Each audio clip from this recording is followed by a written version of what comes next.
tarde, galera. Estamos descendo aqui no Parque Carlos Botelho, Parque de São Miguel, a 7 barras. Estamos indo para Curitiba aí. Eu, o parceiro Ed, tá no outro caminhãozinho aqui.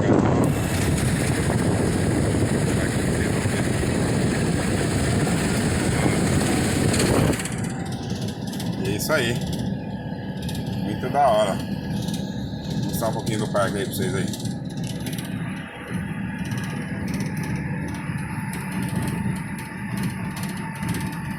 Pode ser só mato, mas é bom demais a natureza aí, né? A natureza sempre é bom. Curtir, o ar é diferente. Tá em paz, em comunhão consigo mesmo nesses lugares assim. Belezinha?